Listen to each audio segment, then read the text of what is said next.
Hello. In this video, we are going to look at how to compute simple effects for a factorial ANOVA that we've already run. So, suppose we've run a 3 by 2 factorial ANOVA. We've got the graph of the results here, and we just saw in this case we have a big main effective condition and no apparent main effective anchor or interaction. We may be interested in testing at this point, like, okay, we know condition matters a lot overall, and we know there's no evidence that it varies depending on the anchor condition, but suppose we're curious, is the effect still significant within just the 40 condition and within just the 80 condition? In other words, if we were to compare specific means at particular levels of another variable, would we find a difference? And that is a job for simple effects tests. So to do the simple effects, we're going to use EM means here. We give it the name of the ANOVA that we just computed, and we tell it we'd like to perform the pairwise comparisons of condition within each level of anchor. And when we run that, we get this simple effects output.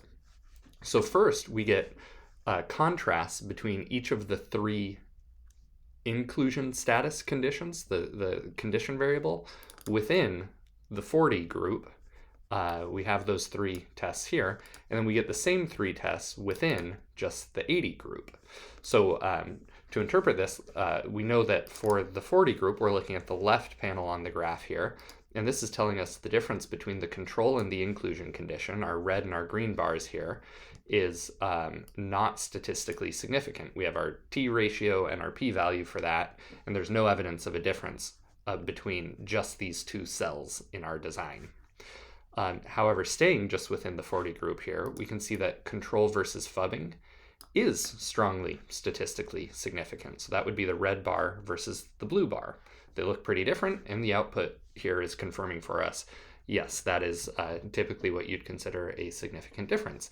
And then, of course, we can do the same with inclusion versus phubbing, green versus blue. That's an even stronger effect, and that is reflected in the output. Cool. And then down here, we have the same exact output for the right panel of the graph, the 80 condition. That makes sense, perfectly intuitive to me. That's how I would break this down. However, you may recall, it's an interpretive choice. It's one that should be decided ahead of time, but it is a researcher's choice which direction or framing or orientation you want to use when you break down simple effects.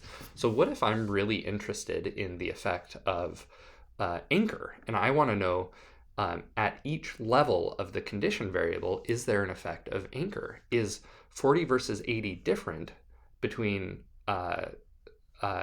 in just the control condition? So are the two red bars different from each other, in other words, or are the two green bars different from each other? Again, that's 40 versus 80 within each level of the condition variable. Well, to do that, you would just reverse the order of these two variables, and it would provide for you the simple effects of each variable at the level of the other. It would simply reverse the orientation of the simple effects we've looked at. Now, in real life, doing that both ways is very disorienting. I always recommend just picking one and sticking with it. So I just want to alert you that it's very easy to reverse these. If you have a different type of question, you could answer that. Now, sticking with our original orientation here, asking about what is the effect of condition within each of the anchor groups, these simple effects tests are good for formal hypothesis testing, but they're missing information about standardized effect size, and we may be interested in what the standardized effect size is. And in order to get that, we'd want to be able to calculate Cohen's d. We can do that. It's a little wordier than you might like, but it's not complicated. Essentially, what we need to do for each of the tests that we just ran, if we're reporting a simple effect and we want to include the effect size, for each of them, we need to compute Cohen's d, which we can do by saying we want to predict recalled well-being from the condition variable. However, because we're looking at simple effects, and remember, simple effects are myopic, they look at just a subset of your data, well, in order to do that, we need to provide it the exact subset of the data that we want the simple effect for. So in our output a moment ago, the first simple effect we saw was between the control and inclusion conditions in just the 40 group. So let's tell it to filter the data to look just within the 40 group and only include the control and inclusion conditions. And when we run all this, we can compute Cohen's d for just that subset. In other words, for just this red bar and this green bar. Let's look at just those cases and see what Cohen's d is. And here we see it's a Cohen's d of 1.01, pretty large effect. However, up here you'll see, despite being a large effect, still not significant. I hope you realize that's because our sample size is tiny, and so with a tiny sample, even with large effects, it is often not significant. And likewise, we can go through and apply the same logic to each of the particular simple effects we're testing. So again, remember the second simple effect we looked at was control versus fubbing, again within the 40 condition. That's this red versus blue bars.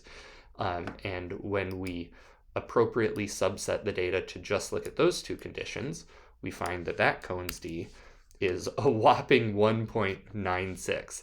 And so even with this teeny tiny sample size, a Cohen's d, a comically large one of 1.96, in our original simple effects test was highly significant. Cool. So the same logic applies all the way through, including for the 80 condition here. So there you have it. That is how you test simple effects within levels of another variable.